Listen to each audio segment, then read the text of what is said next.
जय गुरु जी संगत जी गुरु जी के डिवाइन कॉल सत्संग प्लेटफॉर्म में आप सभी गुरु परिवार का हार्दिक स्वागत है। संगत जी, आज मैं जो सत्संग आपके साथ शेयर करने जा रही हूँ वो कंचन आंटी का है। बहुत प्यारा और ब्लेसिंगफुल सत्संग है।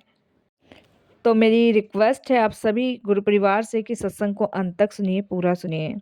आज जो मैं सत्संग सुनाने जा रही हूँ वे केवल एक कहानी नहीं है, एक ऐसी सच्चाई है जिसे सुनकर शायद आप भी संगत जी गुरु जी की महिमा को जान पाएंगे। ये एक ऐसी संगत आंटी का सत्संग है जिनका जीवन कभी खुशियों से भरा था, लेकिन धीरे धीरे दाग, धोखा, बीमारी, डिप्रेशन और पारिवारिक झगड़ों ने उन्हें अंदर से तोड़ दिया था। और संगत जी, आंटी कहते हैं, जब जीवन में सभी रास्ते मेरे बंद हो गए थे, तब गुरु कृपा ने उनका जीवन कैसे बदल दिया। यही संगत जी हम सभी के जीवन में, अगर आपके जीवन में भी कोई दुख, परेशानी, अंधेरा है तो ये सत्संग ज़रूर आपके लिए है। अगर आपके जीवन में भी डिप्रेशन है और परेशानियां आपके जीवन में कम होने का नाम नहीं ले रही, तो ये सत्संग आपके लिए ही है। तो प्लीज़ संगत जी बिल्कुल भी स्किप ना कीजिएगा। अगर आप भी इस पीड़ा से गुजरे हैं तो कमेंट्स बॉक्स में ज़रूर लिखिएगा, या तो जय गुरु जी लिखिएगा या ये लिखिएगा कि मैं भी इस पीड़ा से गुजरी हूँ। संगत जी बिल्कुल भी स्किप ना करके पूरा सुनिएगा, अंत तक सुनिएगा।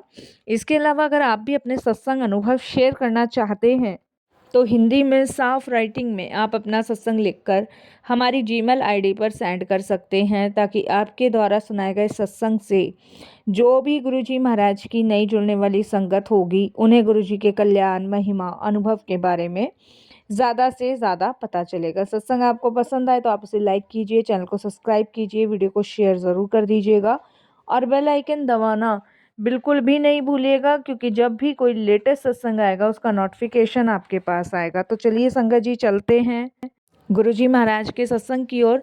सत्संग शुरू करने से पहले करते हैं गुरुजी का मंत्र जाप। ओम नमः शिवाय, शिव जी सदा सहाय।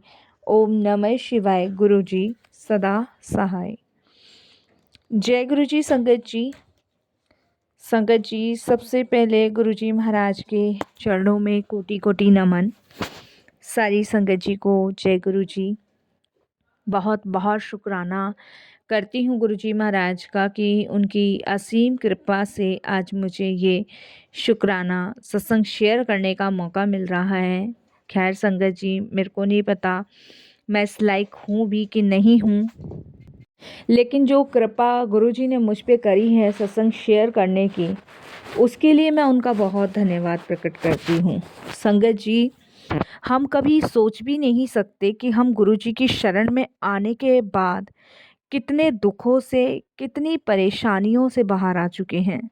संगत जी, हमारा जीवन एक गहरे दलदल में फंस चुका था, मैं आपको बताऊं। और ये एक ऐसा दलदल था जहाँ से बाहर निकलने का कोई भी रास्ता मुझे समझ नहीं आ रहा था। देखिए संगत जी, हर किसी की ज़िंदगी, हर किसी की लाइफ एक सी नहीं हो सकती। हम चाहे कितनी भी कोशिश कर लें अपने जीवन को बदलने की, अपने जीवन को सुधारने की, अपने जीवन में वो सारी चीज़ें लाने की कि हमारे जीवन में कभी कोई दुख ना आए, हमारे जीवन में हमेशा खुशियाँ आएँ। अगर हम यही सब चीज़ें सोच कर हर एक चीज़ को अपने जीवन से निकालते रहेंगे तो संगत जी ऐसा कभी नहीं हो सकता, क्योंकि जहाँ पे सुख होता है वहाँ पे दुख आता ही आता है, और जहाँ दुख होता है वहाँ सुख संगत जी जब आता है, जब परमात्मा की कृपा होती है। तो वही हमारे जीवन में था संगत जी कि हमारे जीवन में भी कुछ ऐसे अंधेरे पल थे जिनसे बाहर निकलना बड़ा मुश्किल था। और संगत जी, ये सब चीज़ें मुझे जब समझ आई, जब मेरे ऊपर ये सारी चीज़ें बीती। हमारे जीवन में बाहर से सब कुछ ठीक ठाक लगता था, लेकिन घर के अंदर तनाव इतना ज़्यादा था कि छोटी छोटी बातों पे मेरा, मेरे हस्बैंड का, इन लॉज का झगड़ा होता था। बार बार संगत जी वो लोग मेरा अपमान करते थे कि अपने घर से क्या ट्रक भर के दहेज लाई है, अपने घर से ये लाई है। मतलब छोटी छोटी ख्वाहिशों का इस प्रकार मुझे गला घोटना पड़ता था कि मैं आपको बता नहीं सकती। संगत जी, जिस पति के साथ जीवन भर साथ निभाने का वादा किया था, वही संगत जी अब हर बात पे ना मेरे शक करने लग गए थे, छोटी-छोटी बातों पे। मेरे हस्बैंड को लगता था कि मेरा कहीं अफेयर चल रहा है, जबकि संगत जी ऐसा कुछ भी नहीं था। हर छोटी-छोटी बातों पे ताना मारना, शक करना, झगड़ा करना, ये सारी चीज़ें इस कदर संगत जी मेरे जीवन में बढ़ती जा रही थी, और ये सब चीज़ें संगत जी मैं किसी को बता भी नहीं पा रही थी और ना ही आप सबको बता पाऊँगी। क्योंकि संगत जी इस तरीके से मतलब मैं घुट रही थी ना, क्योंकि संगत जी आप सारी चीज़ें बर्दाश्त कर सकते हो, लेकिन जब कोई आपके चरित्र पर उँगली उठाता है ना, और वही आदमी उँगली उठाए जिससे आप शादी करके आए हो, तो बहुत फ़ील होता है। आपके बेटे को ये कहा जाए ना कि तू मेरी औलाद नहीं है, पता नहीं किसकी औलाद लेकर पहले आई थी शादी से, तो उस समय संगत जी समझ सकते हो कि क्या बीतती है। बहुत झगड़े होते थे संगत जी, बहुत झगड़े। और संगत जी आप विश्वास नहीं मानोगे, रिश्तेदारों ने तो पीठ पीछे बातें करनी भी शुरू कर दी थी कि बताओ, जब खुद का पति कहता है कि ये बच्चा शादी से पहले लेकर आई है, तो क्या पता लेकर ही आई होगी। संगत जी मैं बता नहीं सकती कि मैं इस कदर दुखी थी, इस कदर परेशान थी कि मैं इतनी टेंशन, इतनी डिप्रेशन में हो गई थी कि लगता था कि अपने आप को ख़त्म कर लूँ। किस चीज़ के लिए सफाई दूँ कि मैं ऐसी नहीं हूँ, मुझे चरित्रहीन साबित कर दिया गया था संगत जी। लेकिन फिर भी मैं अपने बच्चे की वजह से इस घर में पड़ी हुई थी। संगत जी एक दिन मुझे पता चला कि जिस पति पे मैं इतना ज़्यादा भरोसा कर रही हूँ ना, वही संगत जी मुझे धोखा दे रहा है। चरित्रहीन मैं नहीं, मेरा खुद का पति था। संगत जी पहली बार मन में विचार आया, क्या मेरा जीवन गलत है? क्या मैं ही गलत हूँ? या मेरे को चरित्रहीन कहने वाला गलत नहीं है, वो सही है? बहुत मन में ये दौड़ रहे थे। धोखा, अपमान, संगत जी ये धीरे-धीरे डिप्रेशन के शिकार बन गए मेरे। मैं पागल हो गई, पागल। मतलब मेरे सोचने की, समझने की सारी क्षमता ख़त्म हो गई। आप विश्वास नहीं मानोगे संगत जी, जीवन नरक बन गया। रात भर नींद नहीं आती थी, भूख कम लगती थी और लोगों से मिलना तो संगत जी बंद ही कर दिया। चिड़चिड़ापन इतना ज़्यादा हो गया कि मैं आपको बता नहीं सकती। मेरे दिमाग की नस फटने को हो रही थी संगत जी कि मेरा पति वो मुझे चरित्रहीन बता रहा है। सब लोगों के सामने संगत जी उसने कहना शुरू कर दिया कि इसका तो यार जो है बाहर भी पल रहा है एक। हम तो टाइम पास करने के लिए इसने शादी कर ली कि इसको एक लेसन्स मिल जाए, मांग में सिंदूर, गले में मंगलसूत्र, बाकी तो इसका तो यार बाहर भी पल रहा है। ये सब चीज़ें सुनकर मेरे संगत जी कान में से ना खून निकलता था। मुझे लगता था कि मेरा जीवन नरक बन चुका है, कुछ भी नहीं है। बताओ ये कैसा आदमी है जिसने 7 फेरे लिए हैं, वो मुझे कह रहा है। वो मेरे पिताजी को, माताजी को फ़ोन करके ऐसे बोला करता था। संगत जी मैं बहुत डिस्टर्ब थी, बहुत डिस्टर्ब। संगत जी डॉक्टर के पास दवाई के लिए गई, पंडितों के पास उपाय के लिए गई, दोस्तों से थोड़ा-सा मिली, उनसे सलाह ली, लेकिन मन की शांति कहीं नहीं मिली। डॉक्टर के पास गई तो उन्होंने यही कहा डिप्रेशन की शिकार हो, क्योंकि कभी कुछ बोल रही थी। पंडितों ने कुछ उपाय बताए, वो किए, कोई फ़ायदा नहीं हुआ। कुछ जानने वाले दोस्त थे कॉलेज के टाइम से, उनसे बात करी। उन्होंने सलाह दी तो वो भी किया, उससे भी कुछ नहीं हुआ, क्योंकि मेरे पति का तो शैतानी दिमाग हो ही चुका था, उसके साथ-साथ उनके माता-पिता का भी। सब चरित्रहीन बोलते थे। अगर गलती से संगत जी किसी का फ़ोन भी आ गया ना, तो इसके यार का फ़ोन आया है। मैं दुखी हो गई थी। तनाव का असर संगत जी सबसे ज़्यादा शरीर पे पड़ रहा था, बहुत ज़्यादा पड़ रहा था। और संगत जी एक बात बताऊँ, किसी का कुछ नहीं जाता, जाता उसका है जो बीमार पड़ता है, जो डिप्रेशन में होता है, क्योंकि उस इंसान की सोचने समझने की क्षमता ना बिल्कुल ख़त्म सी हो जाती है। और इन सब चीज़ों का प्रभाव संगत जी मेरे शरीर पे ऐसा पड़ रहा था कि मेरा ब्लड प्रेशर इतना बढ़ गया कि मुझे शुगर की समस्या शुरू हो गई। आप विश्वास नहीं करोगे, शुगर मैंने कभी सोचा भी नहीं था संगत जी कि 30 साल की उम्र में मुझे शुगर भी हो जाएगा। और ब्लड प्रेशर इतना कि संगत जी मैं बता नहीं सकती, मैं दवाई और गोली पे आ गई थी। कहाँ संगत जी, मैं इतनी पढ़ी लिखी लड़की, और संस्कार जो माँ बाप ने दिए उसी पे ही चली, कभी कोई गलत काम नहीं किया। माँ बाप ने कहा यहाँ शादी करनी, यहाँ शादी कर ली। ससुराल में जिसने जो कहा मैंने उसे सहा, लेकिन संगत जी चरित्र पे कभी कोई दाग मैंने नहीं लगने दिया। लेकिन इन लोगों ने मुझे उससे भी वंचित नहीं, उसमें भी संगत जी इन्होंने मुझे आरोप ही दिए, जबकि मेरे हस्बैंड का था, मेरा नहीं था। खैर संगत जी, इस घूंट को भी मैंने, जहर को भी पिया और अपने गले में डाला। लेकिन इस जहर की वजह से संगत जी, मेरे शरीर ने ऐसे बीमारियों से मुझे घेरा कि मुझे लगा कि अब मेरा जीवन नहीं बचेगा, मेरे जीवन में कुछ भी नहीं बचा। क्योंकि संगत जी, बच्चे की हमेशा चिंता सताती थी कि इसका खुद का बाप इसे कह रहा है कि किसी और की औलाद है, शादी से पहले ही पेट में डलवा के लाई है। तो आप समझ सकते हो संगत जी, इतने अशब्द मैं कैसे सुनूं, वो भी अपने बच्चे के लिए। संगत जी, मुझे लगता था कि भगवान ने भी मेरा साथ छोड़ दिया। डॉक्टर मुझे कहते थे तनाव कम रखो, लेकिन तनाव कैसे कम करूं? घर में लड़ाई, बाहर धोखा, अंदर डर, कैसे तनाव छोड़ूं? बताओ आप मुझे। माँ बाप को बताऊं कि मुझ पे ऐसे ऐसे गंदे आरोप लगाए जा रहे हैं? नहीं बता सकते संगत जी, नहीं बता सकते। ये कहूँ कि पहले से, शादी से पहले लेकर आई हूँ, ये सब मुझे कहा जा रहा है? ये नहीं कह सकते। संगत जी, शादी के टाइम में प्रेग्नेंट हो गई तो उसमें मेरी क्या गलती है?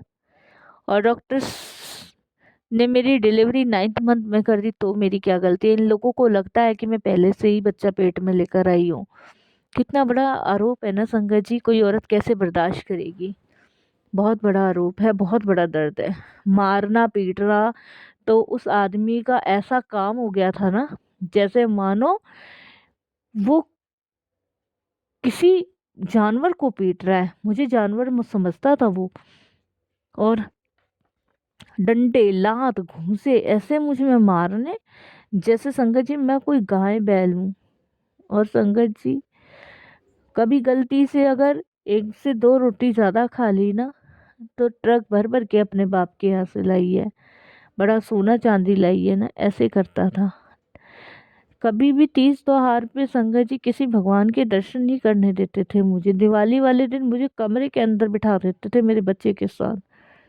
और संगत जी, आप समझ सकते हो इतना सब मैंने सहा है ना, कितना सब मैंने सहा है कि मेरी आत्मा हिल जाती है सत्संग को शेयर करते हुए। इतना घटिया परिवार, इतना जलील परिवार मैंने कहीं नहीं देखा। मैं गुरुजी से कहती हूँ कि गुरुजी, अगर आप ना होते तो मैं उस नर्क से नहीं निकल पाती, कभी नहीं निकल पाती। ये गुरुजी हैं जो उन्होंने मेरे को इस नर्क से निकाला। एक दिन तो संगत जी खुद ने ही अपनी माँ के पैसे चुराए और इल्ज़ाम मेरे ऊपर डाल दिया। 25,000 रुपये उसकी माँ की गवर्नमेंट जॉब थी, तो 25,000 रुपये उसकी माँ लेकर आई बैंक से, और संगत जी वो खुद ही ने चुरा लिए। और संगत जी इल्ज़ाम मेरे ऊपर लगाया, और आप यकीन नहीं मानोगे, उस दिन मुझे बहुत मारा, बहुत मारा। मेरी सास ने, मेरे पति ने, और मुझे धमकी देने लगे, पुलिस कंप्लेंट, पुलिस कंप्लेंट। संगत जी, मैं क्या करूँगी इन 25,000 का? मैंने बहुत मना किया, लेकिन किसी ने नहीं सुना। संगत जी, ये झूठा आरोप भी उन लोगों ने मेरे पे लगाया, और संगत जी पुलिस कंप्लेंट की। वो तो पुलिस वाला बहुत समझदार था। उन्होंने मुझे यही कहा कि तुम इतनी परेशान दिख रही हो, तुम्हारी हालत से पता चल रहा है ये जल्लाद हैं, कितना परेशान करते हैं। देखो बहन, मैं कुछ मदद तो नहीं कर सकता, तुम केस करोगी, आज नहीं कल ये छूट जाएंगे, लेकिन भागती रहोगी इधर से उधर। मैं तुम्हें ना एक एड्रेस देता हूँ, तुम वहाँ माथा टेक कर आओ, तुम देखना तुम्हारे जीवन को बदल देंगे। संगत जी, उन्होंने मुझे गुरुजी के बारे में बताया, और उन्होंने कहा कि मन में विश्वास, श्रद्धा लेके जाना। संगत जी, मैंने अपने ससुराल जाने के लिए मना कर दिया और मैं अपने मायके चली आई। जब मेरे पिताजी माताजी को ये पता चला कि मैंने इतने सालों से इतने अत्याचार सह रही हूँ, मेरा बेटा भी सह रहा है, तब मेरे पिताजी ने संगत जी उन लोगों से बात करने की कोशिश करी और उन्होंने मेरे पिताजी को भी उल्टा सीधा कह के भगा दिया अपने घर से। तब मैंने सोचा संगत जी कि मैं एक बार जाती हूँ उसी दरबार जो उन्होंने मतलब पुलिस वाले थे, एक हवलदार उन्होंने दिया था, वहाँ जाती हूँ। तो संगत जी मैं हवलदार के कहने से उसमें गई बड़े मंदिर के लिए। तो वहाँ पे संगत जी मन में विश्वास तो नहीं था लेकिन मजबूरी थी, फिर भी गई। मेरे को लगा कि क्या पता यहाँ ठीक हो जाए, क्योंकि संगत जी वो छोटा सा हवलदार था। उसने मुझे यही कहा कि मैं कुछ ज़्यादा तो नहीं कर सकता, लेकिन हाँ मैं तुम्हें ये जगह बताता हूँ, तुम वहाँ चली जाओ। और उन्होंने कहा देखो कुछ भी नहीं हो सकता, ये आज नहीं कल छूट ही आएंगे, तुम्हारी ज़िंदगी और ख़राब हो जाएगी। जब मैं गुरुजी के सामने पहुंची तो संगत जी मैं वहाँ बहुत रोई। मेरा दुख मेरी परिस्थिति नहीं संगत जी, मेरी आत्मा टूटी हुई थी। और पहली बार संगत जी मैं टूट के बिखर के इतना रोई गुरुजी के पास, बहुत ज़्यादा रोई, बहुत ज़्यादा। संगत जी जब तक हम ये सब सहते रहते हैं ना, तब तो ये सब मिलता ही रहता है। जिस दिन ये सोचेंगे ना कि भगवान ने मुझे कुछ सिखाने के लिए यह सब दुख दिए हैं, परेशान दिए हैं, उसी दिन से हमारे जीवन में परिवर्तन आना शुरू होगा। और शायद संगत जी ये दुख मेरे जीवन में आने थे क्योंकि गुरुजी का मिलना था। संगत जी आप विश्वास नहीं मानोगे, उसके बाद मैंने गुरुजी के पास जाना शुरू कर दिया। मैं ससुराल नहीं गई कभी, मैं अब भी अपने मायके में ही हूँ। धीरे धीरे संगत जी गुरुजी से जुड़ने के बाद चमत्कार हुए, मन शांत होने लगा। और संगत जी आप विश्वास नहीं मानोगे, असली चमत्कार ना गुरुजी ने परिस्थिति नहीं बदली, उन्होंने मेरे हस्बैंड राकेश को मुझसे पूरी तरह दूर कर दिया। क्योंकि जब मन बदला तो संसार बदलता हुआ दिखाई दिया। और आप विश्वास नहीं मानोगे, मैं उस इंसान के साथ संगत जी रहना ही नहीं चाहती थी जो अपनी ही औलाद को दूसरे की औलाद कह रहा है, और वो भी संगत जी सबके सामने। मेरे लिए बर्दाश्त से बाहर था, मैं फिर भी सह रही थी। और संगत जी मैंने वो घर परिवार सब छोड़ दिया। आज मैं मायके में ही रहती हूँ और संगत जी यहीं रह के अपने बच्चे को पढ़ा रही हूँ, लिखा रही हूँ।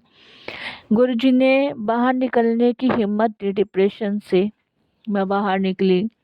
आज मेरा बच्चा संगत जी पढ़ रहा है, गुरुजी की कृपा से। मैं स्कूल में टीचर हूँ और ये नौकरी भी महाराज ने दिलवाई हुई है, इसके लिए भी शुक्राना, बहुत बहुत शुक्राना।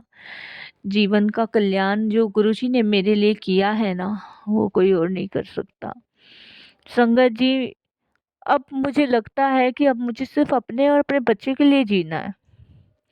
मेरा हस्बैंड मुझे को डिवोर्स नहीं दे रहा। मैंने कितनी बार डिवोर्स के लिए कहा पर डिवोर्स नहीं दे रहा, क्योंकि उसको पता है डिवोर्स दूंगा तो खर्चा बंधवाएगी और वो करना नहीं चाहता। कोई बात नहीं संगत जी, मैं अपने बच्चे को कैसे भी पाल लूंगी, पाल रही हूँ, पालती रहूंगी। गुरुजी का साथ है, लेकिन किसी की भी लड़की के साथ ऐसा मत करो कि उसका जीवन नरक बन जाए। मेरा जीवन नरक बन चुका है संगत जी, लेकिन अब मैं किसी की परवाह नहीं करती क्योंकि अब मेरे साथ गुरुजी हैं। किसी की भी चिंता फिक्र नहीं है क्योंकि गुरुजी संभाल रहे हैं। मेरे को सिर्फ अपने बच्चे पे ध्यान देना है, अपने जीवन को आगे लेके चलना है। शुक्राना गुरुजी, शुक्राना मेरी फैमिली कि उन्होंने मुझे अपनाया, रखा। और गुरुजी का तो लख लख बार शुक्राना, जिन्होंने अपनी बेटी का दर्द समझा, अपनी बेटी की परेशानी समझी। ऐसे गुरु पे बल बल